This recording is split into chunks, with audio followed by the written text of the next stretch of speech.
Neste vídeo vais ficar a saber tudo o que precisas sobre continuidade, assíntotas e teoremas de funções contínuas, de modo a obliterares completamente o teu próximo teste ou exame. Para isso, as principais coisas que vais precisar de saber são aquelas que estão aqui em baixo. De que é que estás à espera? Vamos começar! Primeiro começamos com a pergunta: mas de onde é que raio vêm os números reais? E ora, para isso temos de começar por definir o ponto aderente, que neste caso é o limite de uma sucessão de pontos em A. Outra maneira de pensar nisso, que é aquela que eu prefiro, é que nós podemos chegar lá a esse ponto através de uma sucessão de pontos em A. E depois com isto podemos definir a aderência, que é exatamente o conjunto de todos os pontos aderentes a A. Então, a aderência podemos dizer que é basicamente o conjunto de todos os limites de sucessões em A. Por exemplo, se o nosso conjunto A for só um ponto, então a aderência também será só esse ponto. E porquê? Porque a única sucessão em A que nós temos é exatamente a sucessão U de n igual a x, que claro vai tender para x. E sendo x o único limite, então a aderência vai ser exatamente esse ponto. Depois, se um determinado ponto x pertencer ao nosso conjunto A, então ele obrigatoriamente vai ter de pertencer à aderência de A, que é a mesma coisa que dizer que o nosso conjunto A é um subconjunto da nossa aderência de A. Mas porquê? Ora, a sucessão U de n igual a x é uma sucessão em A. Porquê? Porque x está em A e, claro, o limite de U de n é igual a x. Ou seja, o x é um limite de uma sucessão. Ou seja, podemos chegar a x pela sucessão U de n igual a x, que é uma sucessão que está em A. E por isso o x é um ponto aderente, ou seja, está na aderência de A. Depois, por exemplo, se tivermos o intervalo aberto de 0 a 1, então a aderência vai ser exatamente o intervalo fechado 0 a 1. E ora, nós já sabemos que 0 a 1 intervalo aberto é certo. Isto porque já tínhamos visto que qualquer elemento que esteja no conjunto A também está na sua aderência. Mas será que há mais algum? Ora, primeiro, o 0 também vai pertencer à aderência. Porquê? Ora, por exemplo, temos a sucessão 1 sobre n e, ora, a sucessão U sobre n tende para 0. E todos os elementos 1 sobre n pertencem a A, ou seja, ao nosso intervalo aberto 0 a 1. E por isso, por definição, como o 0 é o limite de uma sucessão que está em A, então pertence à aderência. E a mesma coisa exatamente para o 1. Este valor 1 é o limite da sucessão 1 menos 1 sobre n, que é uma sucessão que também está no nosso conjunto A. E ora, basicamente, isto significa que a aderência fecha os intervalos abertos de A. Por exemplo, se tivermos um intervalo aberto AB, então esse intervalo vai estar fechado. Depois, se nós tivermos só aberto de um lado, então a aderência mais uma vez vai fechar esse intervalo. Ou imaginemos que tínhamos esta união de um intervalo meio aberto e de um ponto. Ao fazer a aderência é exatamente fechar tudo. Ou seja, o nosso ponto, como está sozinho, já está fechado e ao nosso outro intervalo nós fechamos-lo também. Mas então, afinal, de onde é que vêm os números reais? Ora, cada conjunto de números que nós definimos vem resolver um problema. Por exemplo, nós começamos pela definição mais natural, que são exatamente os números naturais. Só que surge um problema que é, e se nós tentarmos subtrair a 0, o que é que acontece? Ora, para resolver isso, nós a isso vamos adicionar os números negativos. E assim definimos exatamente o conjunto dos números inteiros. Só que depois surge outro problema, que é, se nós tentarmos dividir números inteiros, o que é que acontece quando não dá resto zero? Qual é que é esse número? Ora, e nós solucionamos exatamente isso juntando aos números inteiros as frações e ficamos assim com o conjunto dos números racionais. Só que depois qual é que é o problema? O problema é que quando nós fazemos limites de números racionais, nem todos esses limites são números racionais. E por isso, o que é que nós vamos fazer? Vamos ter de adicionar esses limites, que chamamos os números irracionais. E ao adicionar esses números, nós ficamos exatamente com os números reais.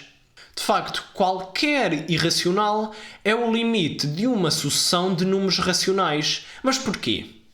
Ora, isto tem tudo a ver com o facto de entre quaisquer dois números reais está um número racional. E então, se nós começarmos aqui com um x que seja irracional, nós queremos construir uma sucessão de números racionais que tendem para o nosso x. E como é que vamos fazer isso? Ora, nós começamos aqui com um racional qualquer, o de 1. E ora, o nosso u de 1 e o nosso x são dois números reais. Então, entre eles tem de estar outro racional. E vamos chamar a esse u de 2. Depois, entre o nosso u de 2 e o nosso x, que são dois números reais, entre eles tem de estar outro racional. E chamamos a esse u de 3. E depois, entre o u de 3 e o x, como são dois números reais, tem de estar outro racional. E chamamos a esse u de 4. E entre o de 4 e o x tem de estar outro racional, que é o u de 5. E assim sucessivamente. Assim, construímos a nossa sucessão u de n de números racionais, tal que o seu limite é x, que é exatamente o nosso número irracional qualquer. O problema é que os números racionais têm buracos, como por exemplo o π, o número de Neper, etc, etc. Mas qualquer destes buracos, como acabámos de ver, é o limite de sucessões de números racionais. E por isso, se nós definirmos os números reais como sendo a aderência dos números racionais, ou seja, como sendo o conjunto de todos os limites de sucessões racionais, então nós conseguimos tapar esses buracos. E então o que é que concluímos?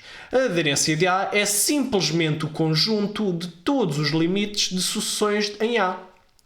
E na prática, essa aderência simplesmente fecha os intervalos abertos de A. E num caso particular, os números reais são definidos como a aderência dos números racionais. E agora que já temos a aderência, nós podemos definir os limites de funções. Para fazer isso, nós vamos exatamente utilizar os limites de sucessões, que nós podemos ver no nosso vídeo de sucessões, link na descrição. Ora, então, como é que nós definimos o limite de f de x quando x tende para A ser igual a B? Ora, nós, em vez do nosso x, vamos pensar numa sucessão qualquer, o de n, que vai funcionar exatamente como o nosso x. E ora, quais é que vão ser as características dessa sucessão u de n qualquer? Ora, se nós tivermos uma sucessão u de n que tenda para A e que pertença ao domínio de f, ou seja, que funcione como o nosso x, então o seu f de u de n vai ter de tender para B. Ou seja, vai funcionar como o nosso f de x. E se isso acontecer, nós dizemos que o limite de f de x quando x tende para A é igual a B.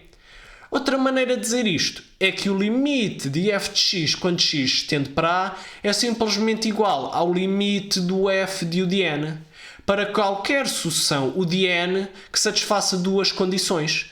Tem de pertencer ao domínio de f e tem de tender para A. Esse tal A, por definição, como é o limite de uma sucessão que está no domínio de f, então vai ser um ponto aderente ao domínio de f, ou seja, vai pertencer à aderência do domínio de f, e nós também aceitamos ser mais ou menos infinito. Ora, então, como é que, por exemplo, provamos que o limite de x² menos 3x, quando x tende para 2, é igual a menos 2? Vamos usar exatamente esta definição. Vamos pegar numa sucessão u de n que pertence ao domínio de f e que tem limite A. Neste caso, A é igual a 2. E então o que é que nós fazemos? Ora, o nosso limite vai ser igual a quê? Vamos passar isto à linguagem de sucessões, u de n² menos 3 u de n, mas agora nós sabemos qual é que é o limite deste u de n. E nós sabemos álgebra de sucessões. E então fica simplesmente 2² menos 3 vezes 2, que dá menos 2. Depois também podemos definir os limites laterais, que é o quê? Por exemplo, o limite do f de x quando o x tende para A por valores inferiores a A. Ora, este é simplesmente o limite da restrição de f aos valores inferiores a A, ou seja, a menos infinito A. Por exemplo, se nós tivéssemos aqui a função 1 sobre x, nós basicamente íamos ignorar aquilo que aconteceria do lado direito e simplesmente íamos considerar os valores inferiores a zero neste caso. E então nós também podemos escrever exatamente desta maneira. É o limite da nossa função f restringida aonde? Ao intervalo menos infinito a, tudo aberto, quando o x tende para a. E da mesma maneira nós definimos o limite de f de x quando x tende para a por valores positivos. Basicamente é o limite da restrição para valores maiores que a. Ou seja, tudo o que for inferior ou igual a nós esquecemos e simplesmente interessa-nos aquilo que está à direita. Ora, por exemplo, como é que provamos que o limite da nossa função 1 sobre x, quando x tende para 0 mais, é mais infinito? Ora, vamos usar exatamente a definição. Ora, vamos pegar na nossa sucessão, mas que agora não está no domínio de f, mas está naquela restrição, ou seja, vai ter de estar no domínio de f interceptado com 0 mais infinito, tudo aberto, e vamos ter que o nosso u de n tende para 0. E então depois é só utilizar a definição. O limite da nossa função vai ser exatamente igual ao limite da nossa sucessão. E o limite dessa sucessão nós sabemos que é mais infinito. E estamos feitos. Ora, e então o que é que concluímos? Basicamente, os limites de funções estão todos definidos à volta dos limites de sucessões. Por isso, todas as propriedades que nós provamos para as sucessões vão ser também verdade para as funções.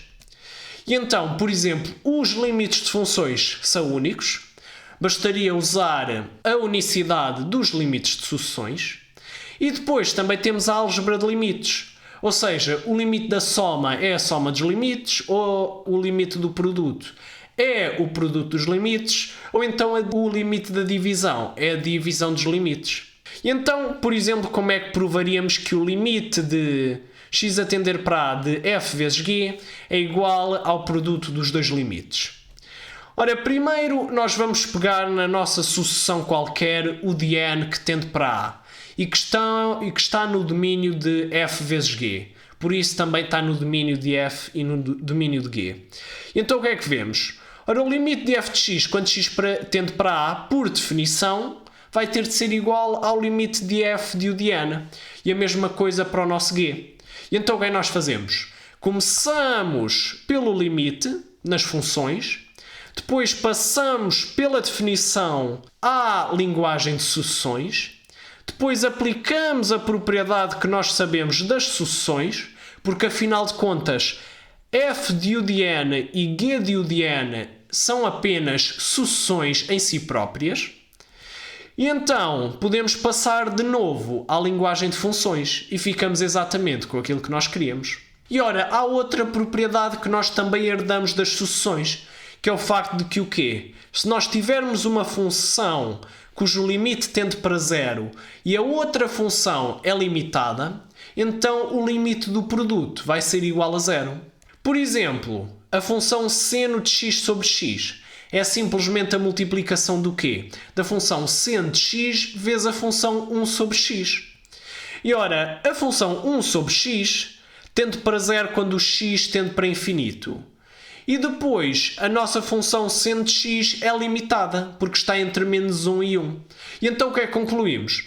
Utilizando esta propriedade, nós concluímos que o limite de seno de x sobre x, quando x tende para a, neste caso mais infinito, vai ser igual a 0. Também há outros teoremas que podemos provar.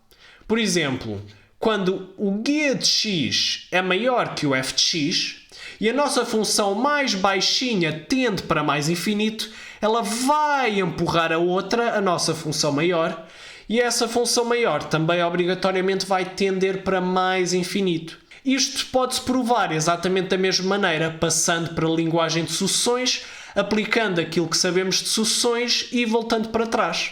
E do mesmo modo nós temos o empurra para baixo, que é o quê? Temos o nosso guia de x, que é mais pequeno do que a nossa função f de x, e a nossa função f de x tende para menos infinito.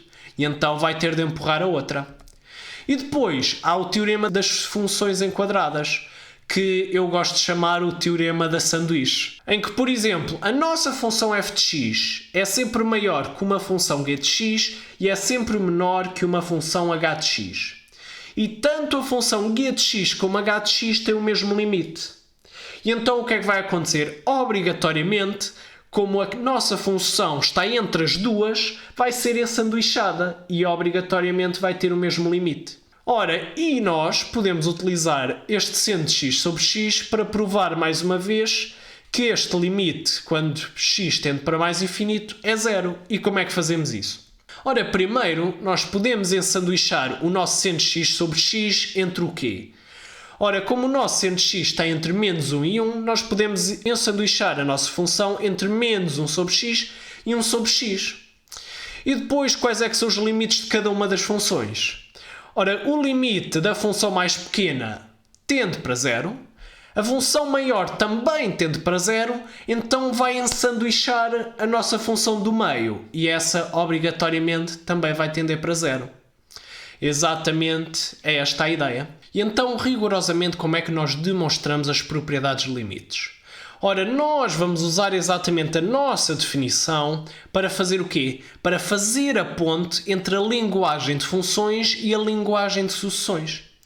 Então, como é que fazemos? Quando nós queremos provar uma propriedade dos limites de funções, ora, nós utilizamos o nosso limite de função e com a definição passamos a linguagem de sucessões. Depois, dentro do mundo das sucessões, nós usamos aquela propriedade que nós sabemos. E depois, já utilizando a nossa propriedade, voltamos para trás e passamos novamente para a linguagem de funções. E assim demonstramos aquilo que nós queríamos. E com isto já estamos prontos para definir continuidade e também provar algumas propriedades. Ora, começamos por relacionar os limites com os limites laterais. Ora, nós vemos que o limite de f de x quando x tende para a existe se e só se o quê? O limite por valores inferiores e o limite por valores superiores vai ter de ser igual. E isto só acontece quando A não pertence ao domínio de f. E neste caso nós dizemos que o limite de f quando x tende para A vai ter de ser igual ao quê? Ao limite por valores inferiores e ao limite por valores superiores.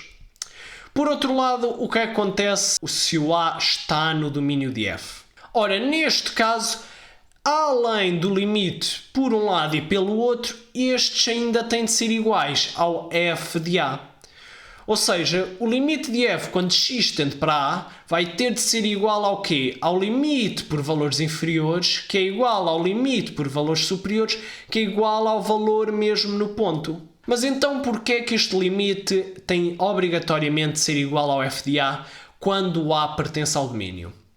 Ora, basicamente nós queremos ver que se o limite de f quando x tende para A existe e A está no nosso domínio, então nós temos que o limite de f de x quando x tende para A é de f de A. E então como é que nós vemos isto?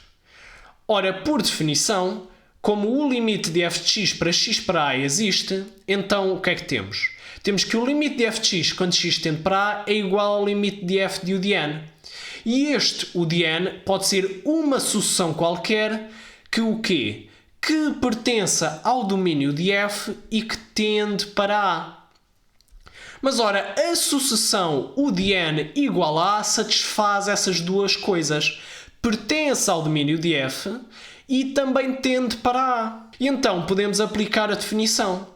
E vemos que o limite de f de x quando x tende para A é simplesmente igual ao limite de f da nossa sucessão u de n. Mas a nossa sucessão u de n é simplesmente A, por isso o resultado dá f de A. E como os limites são únicos, nós concluímos que o limite de f de x quando x tende para A vai ter de ser f de A quando A pertence ao domínio. Para distinguir estes casos, nós podemos ver um exemplo. Ora, se nós tivermos aqui a função f de x igual a x ao quadrado e nós queremos focar-nos no ponto de x igual a 0. Ora, aqui o 0 pertence ao domínio. E nós vemos o quê? Que o limite por valores superiores é igual ao limite por valores inferiores, que é igual ao valor no próprio sítio, que é 0. E por isso temos aqui uma função em que o limite existe. Por outro lado, temos a mesma função x ao quadrado, mas agora o 0 não pertence ao domínio. Então nós só precisamos que o limite por valores inferiores e o limite por valores superiores seja igual. Só isto basta para que haja limite. Mas então e agora se nós definirmos esta função que tem domínio em R? O nosso limite por valores superiores vai ser igual ao limite por valores inferiores, vai ser 0, mas vai ser diferente do que o nosso f de A, ou seja, do nosso f de 0, que é 1. E como 0 é diferente de 1, então nós temos exatamente que não existe limite. E para distinguir estas situações é que nós definimos exatamente a função contínua, que é aquela em que o limite de f de x, quando x tende para A, existe. Em que o quê? Em que o nosso A é um ponto do domínio. E então, por isso, podemos definir uma definição muito mais útil, que é a que o limite de f de x, quando x tende para A, é igual a f de A. E isto vai ser a nossa definição de continuidade. E depois também podemos definir continuidade, por exemplo, num subconjunto do domínio, que é basicamente que a função é contínua em A para todos os pontos A que pertencem ao nosso subconjunto, ou então dizemos que a função é contínua se é contínua para todos os pontos do domínio. Intuitivamente, uma função contínua era aquela que poderíamos desenhar no papel sem nunca ter de levantar a mão. Ou seja, seria uma linha contínua. E então, nós acabamos de definir a continuidade em termos do quê? Em termos de limites de funções. Então isto vai significar que todas as propriedades de limites de funções vão transferir-se para as funções contínuas. E então temos exatamente a álgebra. Temos a soma e a subtração de funções contínuas é contínua, o produto de funções contínuas é contínuo, a divisão de funções contínuas é contínua e a potência de expoente racional de funções contínuas também é contínua. E, por exemplo, como é que nós podemos provar isso rigorosamente? Ora, primeiro sabemos que f e g são contínuas, por isso temos aqui exatamente a definição. E então nós queremos provar que f mais ou menos g também é contínua. Então queremos que o limite da nossa função avaliada em x, quando x tende para A, vai ter de ser igual à função avaliada em A. Então o que é que fazemos? Vamos utilizar exatamente as propriedades que sabemos de limites para separar os limites. Agora, como as funções são contínuas, podemos aplicar essa propriedade e pumbas, já temos aquilo que nós queremos. Temos exatamente f mais ou menos g de A. Podemos fazer uma coisa ainda melhor e provar que todos os polinómios são contínuos. Porque, de certo modo, nós podemos pensar nos polinómios como uma função. E então, nós queremos exatamente que o limite de p de x, quando o x tende para A, seja igual a p de A. E então, como é que vamos fazer isso? Ora, nós vamos começar por escrever o nosso polinómio na forma a de n vezes x elevado a n mais tananana, mais a de 1 vezes x mais a de 0. E então, depois, podemos simplesmente utilizar a álgebra de limites. E depois de utilizar a álgebra de limites, nós, como sabemos que o x tende para A, já sabemos tudo. E então fica a de n vezes a elevado a n mais tananana, mais a de 1 vezes a mais a de 0. Mas isto é exatamente o quê? Isto é exatamente o nosso p de A. Ou seja, nós concluímos que qualquer polinómio p de x é contínuo. E utilizando a regra da divisão, nós sabemos que qualquer função racional, ou seja, qualquer divisão de dois polinómios, vai ser contínua. E então, regra geral para demonstrar as propriedades da continuidade, como é que fazemos? Ora, nós vamos utilizar a nossa definição de continuidade para fazer o quê? Para fazer de ponte entre continuidade e limites de funções. E então o que é que fazemos? Nós queremos provar qualquer coisa sobre continuidade, então vamos aplicar a definição para passar a linguagem de limites. Depois vamos utilizar as propriedades dos limites para fazer essa propriedade e depois voltamos à linguagem de continuidade, utilizando mais uma vez a definição. E com isto conseguimos provar tudo. Outra propriedade das funções contínuas é que elas preservam o sinal durante um tempo. Por exemplo, imaginemos que esta função é contínua neste ponto. E este ponto aqui tem um valor de f de a maior que 0. Então vai haver uma vizinhança onde ele continua positivo. Ou seja, se o f de a for maior do que 0, vai haver uma vizinhança desse ponto em que o valor de f também é maior do que 0. E por outro lado, se nós tivermos um valor cuja imagem é negativa, então nós sabemos que o valor da função numa vizinhança também vai continuar negativa. Mas na prática, como é que nós vemos que uma função é contínua? Ora, uma das maneiras é exatamente utilizar diretamente a definição.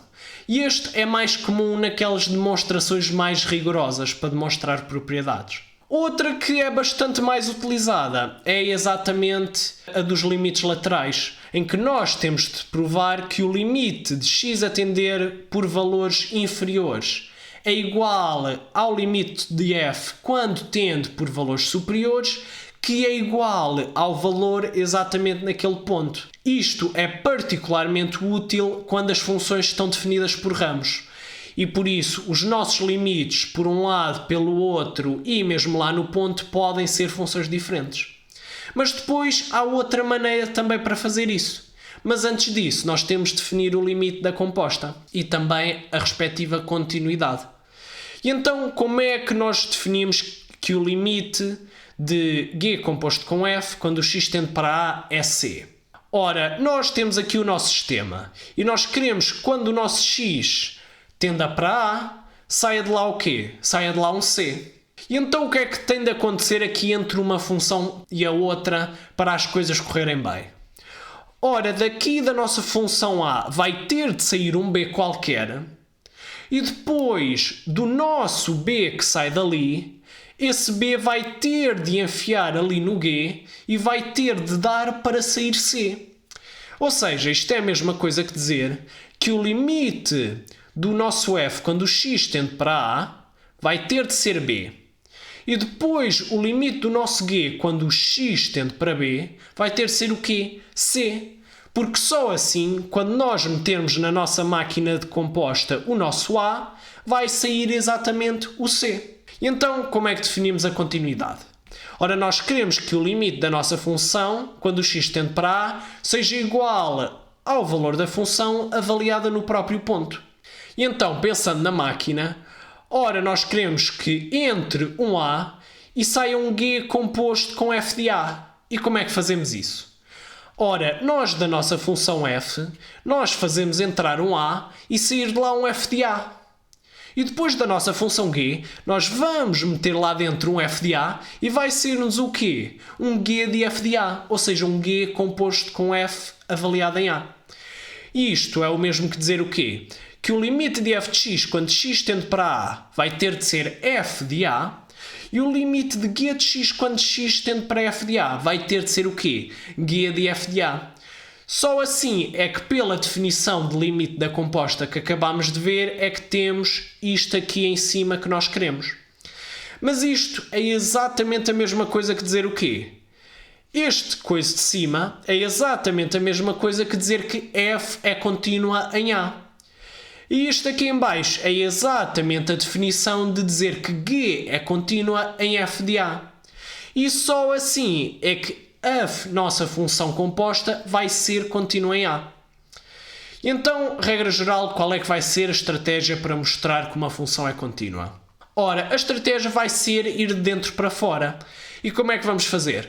Vamos começar com umas funções contínuas de base que nós sabemos que são contínuas. Por exemplo, os nossos polinómios, bem como as funções trigonométricas seno de x e cosseno de x, e depois vamos juntar isso. Através do quê? Através das operações da álgebra de limites, bem como a composição de funções. E misturando isto tudo, nós conseguimos provar que quase qualquer função é contínua. Então, por exemplo, temos aqui esta função toda manhosa. Qual é que é a estratégia? É de dentro para fora. Então, começamos na coisa mais específica. Por exemplo, tangente x. Ora, nós sabemos que seno de x e cosseno de x são contínuas. E a tangente x é simplesmente a divisão de duas funções contínuas. Então também é ela própria contínua. Depois sabemos que a tangente x e o polinómio x² mais 5x são contínuos. E por isso a soma desses dois vai ser contínua. E depois, se nós temos esta função contínua, então a sua expoente racional, neste caso a sua raiz quadrada, também vai ser contínua. E então já temos ali a parte de cima. Falta o quê? Falta a parte de baixo. Então o que é que nós sabemos? O seno de x é uma função contínua e o 2x, como é uma polinomial, também é contínua.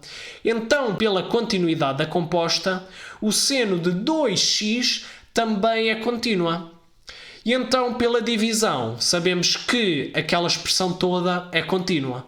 E assim conseguimos provar que aquela coisa complicadíssima era contínua, utilizando apenas as nossas contínuas de base e as nossas operações. E agora uma coisa bem gostosa. Como é que nós calculamos assíntotas? Ora, primeiro definimos as assíntotas verticais, que é exatamente o quê? É uma reta vertical, ou seja, da forma x igual a A, em que A é uma constante, em que um dos limites laterais é mais ou menos infinito. Então, por exemplo, a nossa função 1 sobre x, quando o x tende para 0 mais, vai tender para onde? Para mais infinito. E então, nós dizemos que neste caso, x igual a 0 é uma assíntota vertical da nossa função. Uma coisa bem curiosa é que o domínio da nossa função é R exceto 0. Isto parece-me suspeito. Ora, depois, outro pormenor importantíssimo é que pode haver qualquer número de assíntotas verticais. Afinal de contas, o número de limites pela direita e pela esquerda que podemos ter são infinitos. Por exemplo, a função tangente de x tem um número infinito de assíntotas verticais, que é exatamente nos pontos π sobre 2 mais kπ. E curiosamente, mais uma vez, o domínio desta função é R exceto π sobre 2 mais kπ. Isto cheira-me a alguma coisa. E então, qual é que vai ser a estratégia para as detectar? Primeiro, vamos ter que calcular o domínio, porque, como já deu para reparar, o domínio é meio suspeito. E depois vamos procurar as assíntotas verticais nas descontinuidades. Já vamos ver o que é que isto significa. E por fim, nós precisamos que um dos limites laterais tenda para mais ou menos infinito. Uma coisa importantíssima é que só precisamos que um limite lateral tenda para mais infinito. Não precisa que seja os dois. E então, neste caso, temos a nossa assíntota vertical x igual a A. E então, o que era aquela coisa das descontinuidades? Há três possibilidades. Ou vamos procurar nos pontos que não estão no domínio, ou vamos procurar exatamente nas bordas do intervalo aberto, ou então vamos procurar onde a função muda, ou seja, no caso de uma função definida por ramos. Vamos ver o primeiro caso em que vamos procurar onde as coisas não estão no domínio. Ora, temos aqui a nossa função e qual é que é o domínio? Vai ser R exceto o quê? Quando este denominador é igual a 0, ou seja, quando x é igual a c. Então é exatamente nesse ponto que não está no domínio que vamos procurar a nossa assíntota. Será que x igual a c é uma assíntota? Temos de ver os limites laterais. Começamos pelo limite por valores superiores. Ora, aqui vamos aplicar a álgebra de limites e depois fazemos a mudança de variável y igual a x menos c. E este limite nós sabemos calculá-lo, vai dar exatamente mais infinito. E concluímos então que de facto x igual a c é uma assíntota vertical da nossa função. Depois também dá para ver nas bordas dos intervalos abertos. Por exemplo, temos aqui a nossa função 1 sobre x menos 2, em que o domínio é o quê? É entre 2 e 4 exclusiva. E então nós vamos procurar pelas nossas assíntotas verticais exatamente naquelas bordas. Primeiro, será que x igual a 2 é uma assíntota? Ora, vamos ver o limite lateral. Quando tende para 2 por valores superiores, aqui só pode tender por valores superiores porque nós só estamos a viver aqui nesta janelinha cor de laranja. E então o que é que nós vemos? nós vemos que este é igual ao limite de 1 sobre y de y a tender para 0 mais, quando fazemos aquela mudança de variável y igual a x menos 2. E então vemos que isto é mais infinito. Por isso, de facto, x igual a 2 é uma assíntota. E será que x igual a 4 é uma assíntota? Ora, vamos tentar fazer o limite por valores inferiores. E então o que é que vemos? Ora, vai dar exatamente f de 4, que é o quê? Que é um meio. Então, isto claro que não vai ser uma assíntota vertical. Depois, ainda temos a terceira possibilidade, que é nas funções com ramos. Ora, temos aqui a nossa função. E então onde é que vamos procurar? Vamos procurar exatamente onde a função muda, que é exatamente no x igual a 0. E então, será que x igual a 0 é assíntota? Teremos de ver os limites laterais. E então, tentamos pelos valores inferiores. Ora, por valores inferiores dá 1. Ora, não chegamos a conclusão nenhuma. Porquê? Porque falta-nos ver o limite por valores superiores. E então o que é que vemos? Por valores superiores, isto é o limite de 1 sobre x quando x tende para 0 mais, que nós sabemos que é mais infinito. Então concluímos sim que há uma assíntota em x igual a 0. E de facto só precisa de um dos limites para ser verdade. Para recapitular, onde é que nós vamos procurar as assíntotas verticais? Ora, temos aqui esta função toda manhosa e qual é que é o primeiro passo? Ver o domínio. E nós vemos que é exatamente entre menos 3 exclusiva a 0 inclusiva, exceto o menos 2. Porque esta função aqui de cima não está definida no menos 2. E então, depois, onde é que nós vamos procurar as nossas assíntotas verticais? Ora, primeiro vamos ver nos pontos que não pertencem ao domínio. Neste caso, o menos 2. Depois, onde é que vamos procurar? Vamos procurar nas bordas dos intervalos abertos. Neste caso, no menos 3. E por fim, onde é que procuramos? Procuramos exatamente nos ramos onde a função muda. Neste caso, a função muda no menos 1 e no 0. E por isso seria exatamente nestes 4 pontos que nós teríamos de ir à caça de assíntotas.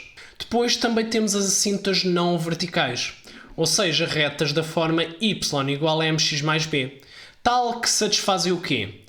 Tal que satisfazem que o limite de x a tender para mais ou menos infinito de f de x menos a nossa reta é igual a 0. Ou seja, intuitivamente, nós basicamente estamos a dizer que a distância entre a nossa função e a nossa reta, quando o x tende para mais ou menos infinito, vai ser 0. Ou seja, essa distância vai sendo cada vez mais pequena. E então, por exemplo, aqui temos o limite de x a tender para mais infinito de 2x ao quadrado sobre x mais 1, menos o quê? Menos 2x menos 2 dá 0. Então isto significa o quê? Significa que y igual a 2x menos 2 é uma assíntota da nossa função 2x ao quadrado sobre x mais 1. Então, intuitivamente, basicamente significa que em mais ou menos infinito a função comporta-se como essa reta. Tanto que nós podíamos meter este mx mais b para o outro lado e ficava que o limite da função era igual ao limite da reta. E então, se o declive for igual a 0, é uma reta horizontal, e se for diferente de 0, então é uma assíntota oblíqua. E então, quantas é que há? Ora, limites para mais ou menos infinitos só há 2. Um para mais e outro para menos infinito. Por isso, no máximo, só pode haver 2 assíntotas horizontais ou oblíquas. E então, como é que nós calculamos m de x mais b?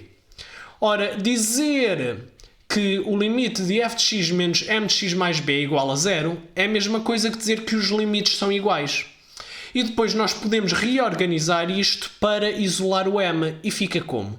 Fica f de x menos b sobre x o limite. Mas ora, o limite de menos b a dividir por x, essa parte tende para 0. E então ficamos só com o quê? Com o limite de f de x sobre x. E este vai ser exatamente o nosso declive. Quando já tivermos esse declive, depois podemos calcular o nosso b. E esse vai ser simplesmente o limite de b, claro. E depois, que é igual ao quê? Ao limite de f de x menos m de x. E assim obtemos tudo. E então, qual é que é a estratégia? Ora, para as assíntotas não verticais, nós temos de procurá-las em mais ou menos infinito. E depois, para o declive, nós fazemos o limite de f de x sobre x.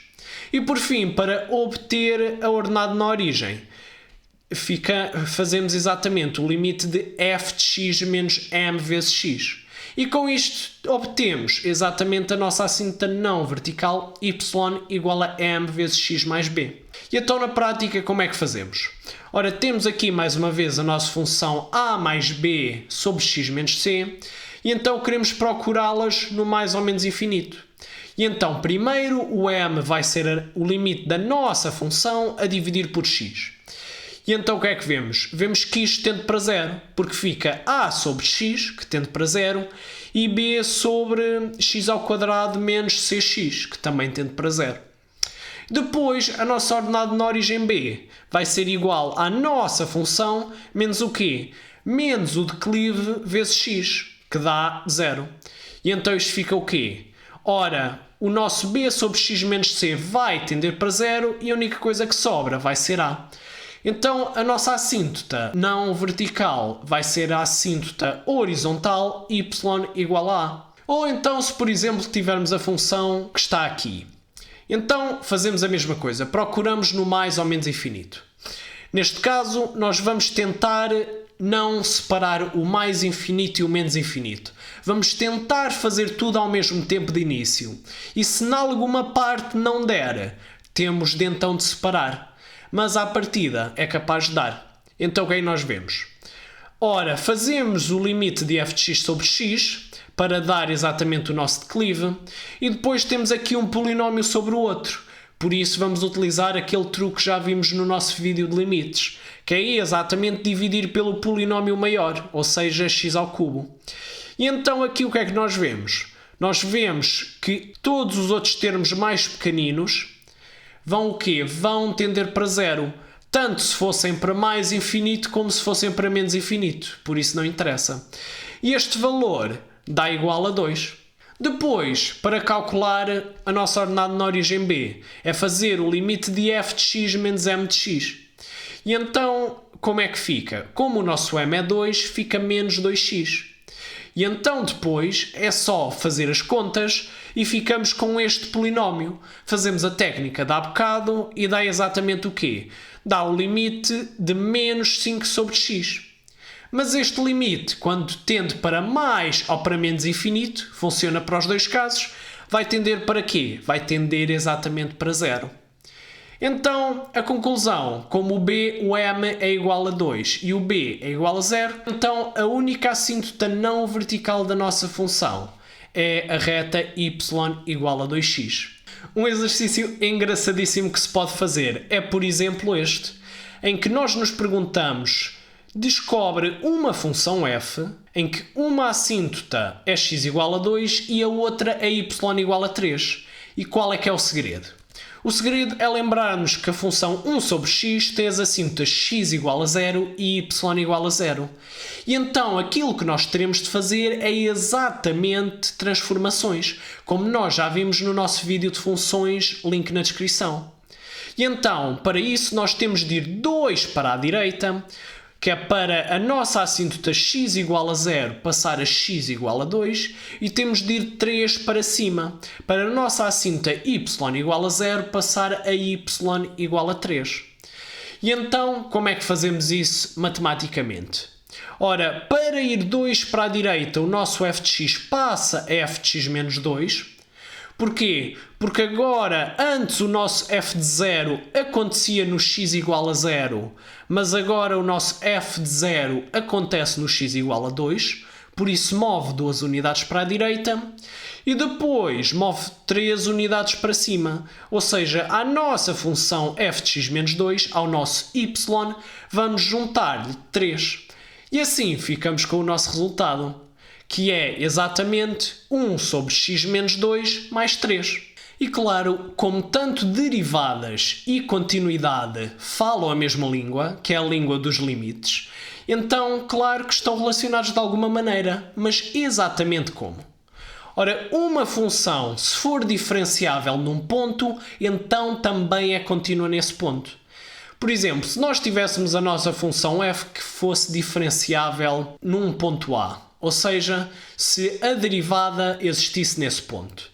Então nós queremos provar que essa função é contínua, ou seja, que o limite de f de x quando x tende para A é igual a f de A. E então isto é a mesma coisa que provar o quê? Que o limite quando x tende para A de f de x menos f de A é zero. E então como é que vamos fazer isso? O truque vai ser multiplicar em cima e em baixo por x menos A. Agora à esquerda temos exatamente o quê? A expressão da derivada. E como a função é diferenciável, já sabemos que isto é uma constante. E o limite da direita é zero. Por isso concluímos que este limite que nós queríamos é zero. E assim provamos aquilo que queríamos. Por outro lado, será que o contrário é verdade? Será que uma função contínua é obrigatoriamente diferenciável? E a resposta é que não. E o contra-exemplo mais clássico é a função módulo no ponto de x igual a zero. Ora, claramente é contínua no ponto de x igual a zero, mas não é diferenciável nesse ponto de x igual a zero, que, como nós já tínhamos visto no nosso vídeo de derivadas, o limite de f de x menos f de zero sobre x menos zero, ou seja, a derivada não existe nesse ponto.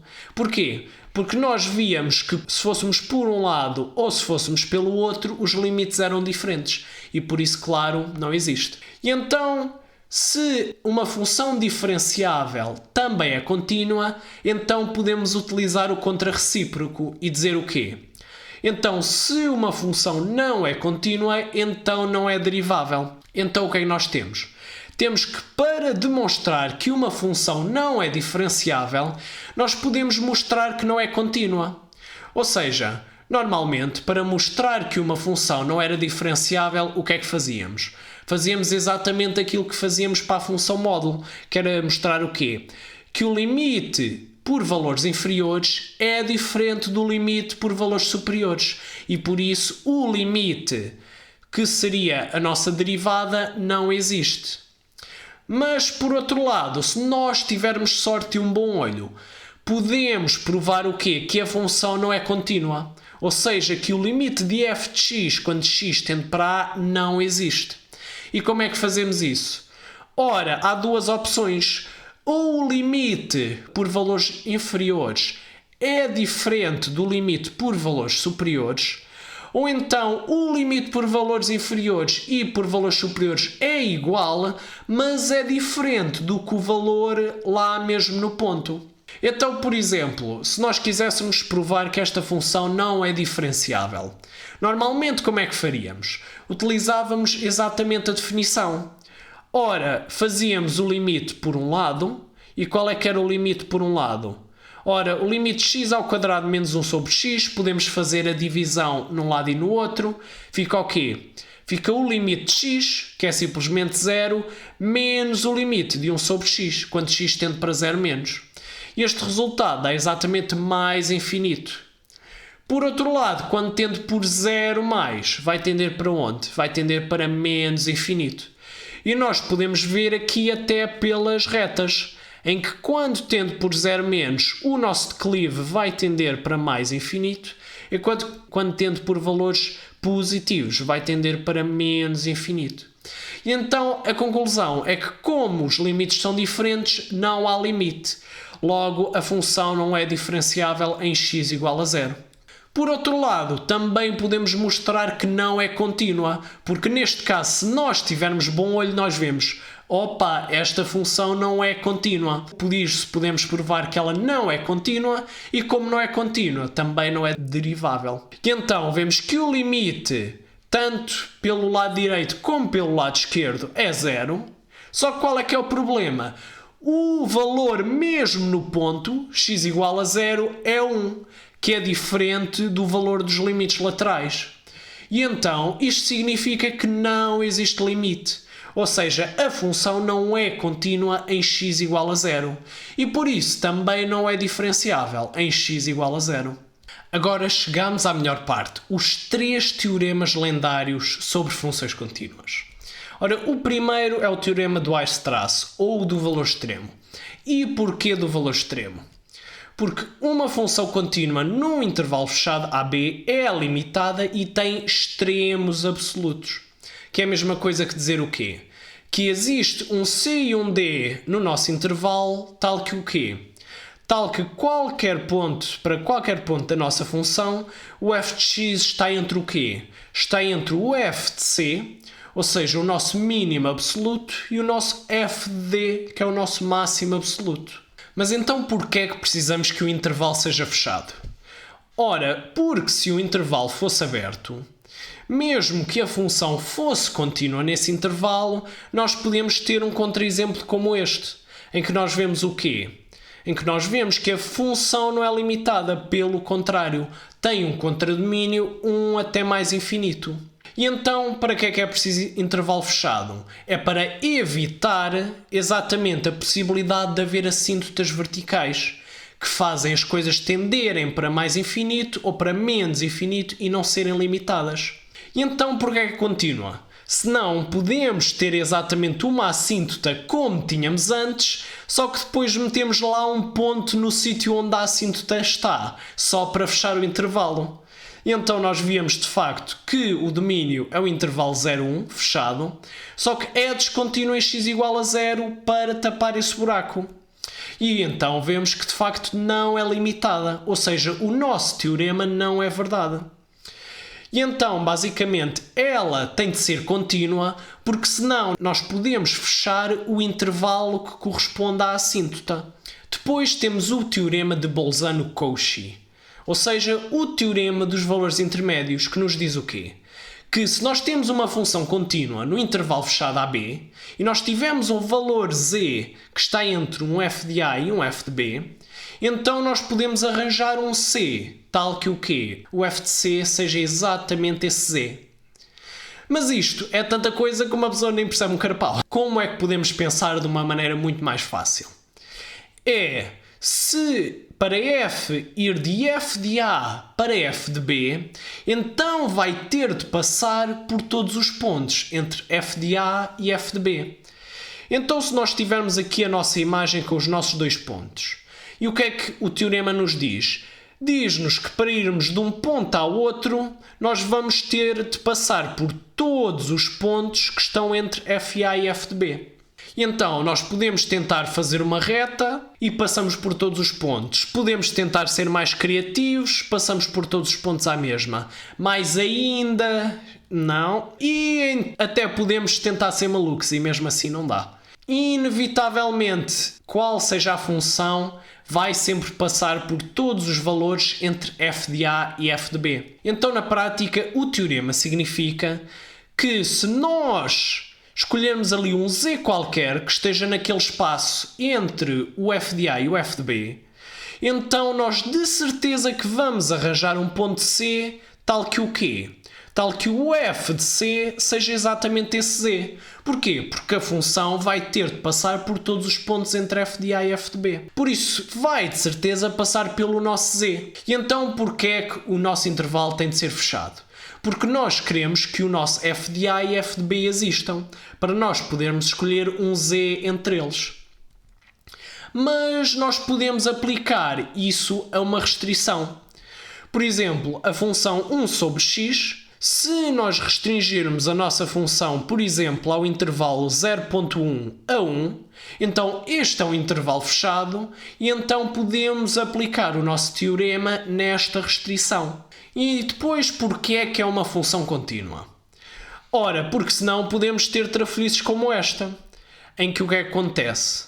Em que nós temos um domínio fechado, como nós queríamos, mas é descontínua no ponto x igual a 0, que é aquilo que falha, mas ainda temos o nosso ponto 0.5, que está entre o f de 0, que é 0, e o f de 1, que é 1. Mas só qual é que é o problema? Vemos que não há nenhum f de c igual a 0.5. E porquê? Porque o que acontece é que se a função não for contínua, nós podemos saltar. E então não nos obriga a passar por tudo. Depois, porque é que o nosso z tem de estar entre f de A e f de B? Isto porque o facto da função ser contínua só nos obriga a passar obrigatoriamente pelos pontos entre f de A e f de B. Tanto que, por exemplo, se nós tivéssemos os nossos dois pontos, nós podemos uni-los simplesmente por uma reta. E a equação dessa reta, por curiosidade, é exatamente esta. Nós até poderíamos utilizar a álgebra de continuidade para ver exatamente que esta função é uma função contínua de A até B no intervalo fechado. Mas há uma melhor versão deste teorema, que é mais útil quando nós estamos a fazer as demonstrações, que é qual? Que é a situação em que exatamente um dos f de A ou f de B é maior do que zero e o outro é menor do que zero. Ou seja, podemos dizer que quando o f é contínuo em AB e o f de A e o f de B têm sinais contrários, então vai existir um valor tal que o quê? O f de C seja igual a zero. Ou seja, basicamente estamos a decidir que o nosso z agora é zero. E então, se um for maior e outro for menor, obrigatoriamente que em algum sítio terá de passar pelo zero. E então, para que é que isto tudo serve? Ora, serve exatamente para demonstrar que uma determinada equação tem uma solução. Nós não nos interessa qual é que é a solução, apenas nos interessa saber que ela existe. E então, por exemplo, dá para provar que este polinómio tem um zero. Ou seja, que existe um valor qualquer de C no seu domínio em que acontece o quê? Em que P de C é igual a zero. E então o que é que nós precisamos para utilizar o teorema? Ora, precisamos de um valor de x onde a função seja maior do que zero. Por exemplo, P de 0 é igual a 2, que é maior do que zero. Depois, precisamos de um valor de x onde a função seja menor do que zero. Por exemplo, P de 1 é igual a menos 1, que é menor do que zero. E por fim, nós temos de verificar que a função é contínua no intervalo fechado. E nós vemos que P de x de facto é contínua nesse intervalo, tanto que as funções polinomiais são sempre contínuas. E então, pelo teorema, nós concluímos que existe um C entre o 0 e 1 aberto, tal que o P de C é igual a 0. Ou seja, o nosso polinómio P de x de facto tem um 0. Mas isto ainda dá para provar coisas muito mais poderosas. Por exemplo, nós temos aqui uma função que é contínua e que o domínio e o contradomínio dela é 0 e 1. E nós queremos mostrar o quê? Que existe um ponto qualquer C em que o f de C é igual a C, ou seja, que existe uma solução para a equação f de x igual a x. Ou então, geometricamente, se nós tivermos aqui uma função contínua a viver neste quadradinho, então obrigatoriamente vai haver uma altura em que a função vai intersetar a bissetriz dos quadrantes ímpares, ou seja, a função y igual a x. E como é que nós vamos fazer? Ora, se f de 0 for igual a 0 ou f de 1 for igual a 1, então já estamos despachados, não nos precisamos de preocupar mais nada. E porquê nós estamos a excluir estes primeiro? Porque nós sabemos que o teorema só nos avisa sobre soluções que estão no intervalo aberto. Por isso temos de excluir estas pontas. E de facto, se estas pontas forem igual a 0 ou igual a 1, já está. Mas então, se isto não for verdade, o que acontece? Como o f de 0 é diferente de 0, então vai ter de ser maior do que 0. Porquê? Porque o contradomínio é 0, 1. E pela mesma razão, como o f de 1 é diferente de 1, então obrigatoriamente vai ter de ser menor do que 1. E então, qual é que é o segredo? O segredo é definir a função certa. Neste caso, como queremos uma solução para f de x igual a x, então nós metemos tudo para um lado e definimos a função g de x igual a f de x menos x. E nós vemos que esta é uma função contínua nesse intervalo, porque f de x é contínua, x, como é uma polinomial, é contínua, e pela álgebra nós concluímos que f de x menos x, ou seja, g de x, é contínua. E então o que é que vemos? Ora, o g de 0 é maior do que 0 e o g de 1 é menor do que 0. Porquê? Porque o g de 0 é f de 0 menos 0, que é maior do que 0, e o g de 1 é f de 1 menos 1, que é menor do que 0. E então, com isto, podemos aplicar o teorema e concluímos que existe um valor de C entre 0 e 1 em que o G de C é igual a 0. Mas dizer que G de C é igual a 0 é a mesma coisa que dizer que f de C menos C é igual a 0. Ou seja, f de C igual a C. E então concluímos que temos, de facto, uma solução para isto, em qualquer altura. E então como é que utilizamos o teorema dos valores intermédios para mostrar que determinada equação tem uma solução? Ora, primeiro metemos tudo para um lado, para ficar na forma g de x igual a 0, que é para nós depois definirmos, como fizemos mesmo agora, uma nova função g de x. Isto para quê? Porque assim nós podemos aplicar aquela versão mais simpática do teorema. E então o que é que precisamos para o acionar? Ora, primeiro temos de encontrar dois valores de x. Um valor onde a função seja negativa e outro valor onde a função seja positiva. E depois o que é que precisamos? Precisamos que a função seja contínua no intervalo fechado entre elas. E se isto acontecer, nós podemos aplicar aquela versão mais simpática do teorema e concluir que esta equação tem um zero. E se a nossa equação g de x tem um zero, então a nossa equação original tem uma solução. O que é absolutamente extraordinário é que nós podemos combinar o teorema do Weierstrass e o teorema de Bolzano-Cauchy, ou seja, o teorema dos valores extremos e o dos valores intermédios, para concluir que se f é contínuo em AB, então o seu contradomínio também é um intervalo fechado, neste caso f de C, f de D, em que f de C é o mínimo absoluto e f de D é o máximo absoluto. Mas porquê? Ora, como f é uma função contínua em AB, intervalo fechado, podemos aplicar o teorema do Weierstrass, que nos diz que há um mínimo absoluto, f de C, e há um máximo absoluto, f de D. Só que o quê? Só que aplicando o teorema de Bolzano-Cauchy no intervalo CD, o que é que ele nos diz? Para ir do mínimo absoluto até ao máximo absoluto, nós temos de passar por todos os valores ali no meio. E então isso significa exatamente que o nosso contradomínio é exatamente f de C, f de D, intervalo fechado. E então temos o teorema de Lagrange, ou então o do valor médio, em que nos diz o quê? Se nós tivermos uma função que é contínua no intervalo fechado AB e diferenciável no intervalo aberto AB, então nós conseguimos encontrar um C no intervalo aberto em que o quê? Em que a derivada nesse ponto C, ou seja, a taxa de variação nesse ponto C, vai ser igual ao quê? Ao f de B menos f de A sobre B menos A. Ou seja, à taxa média de variação entre os pontos B e A. E então, geometricamente, o que é que significa? Significa que se nós tivermos aqui o declive da nossa reta secante, que é aquela reta que une os pontos A e B, então o que é que nós temos? Nós conseguimos encontrar um ponto C que está entre A e B em que acontece o quê? Em que a sua derivada, ou seja, o declive da reta tangente à função nesse ponto, é o quê? O declive dessa reta tangente vai ser exatamente igual ao da nossa reta secante. E é exatamente isso que o teorema nos diz.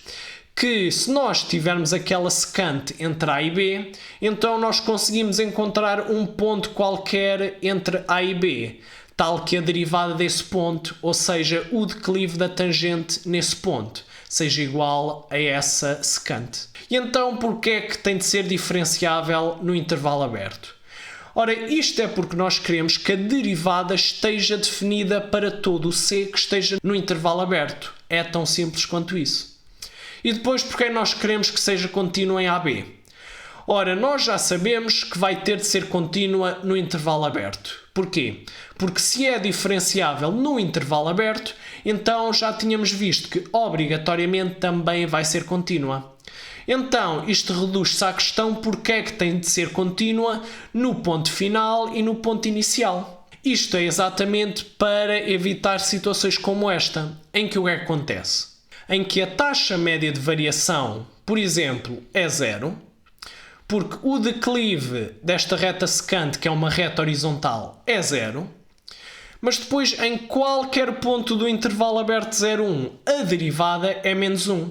Porquê? Porque aqui a tangente a uma linha reta vai ser a própria reta e o declive dessa reta é sempre menos 1.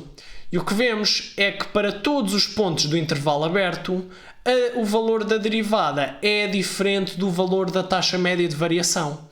Ou seja, o teorema, neste caso, é mentira. E então nós exigimos que seja contínua, tanto no ponto inicial como no ponto final, exatamente para evitar este género de secantes falsas. O que vale a pena reter é que se uma função for contínua no intervalo fechado AB, então vai ter extremos absolutos. Daí o nome teorema dos valores extremos. Depois, se uma função for contínua no intervalo fechado AB, mais uma vez, também vai atingir todos os valores entre f de A e f de B, ou seja, todos os valores intermédios. Daí a designação teorema dos valores intermédios. E depois, também se a nossa função for contínua em AB e diferenciável no intervalo aberto, AB, então nós conseguimos encontrar um ponto em que a taxa de variação, ou seja, a derivada, é igual a quê? É igual à taxa média de variação entre A e B. Taxa média de variação, daí o nome teorema do valor médio. E então, gostaste da explicação? Tens mais alguma questão? Coloca nos comentários. E se quiseres ficar a par de todos os vídeos logo que eles saiam, subscreve no canal e clica no sino. Até breve!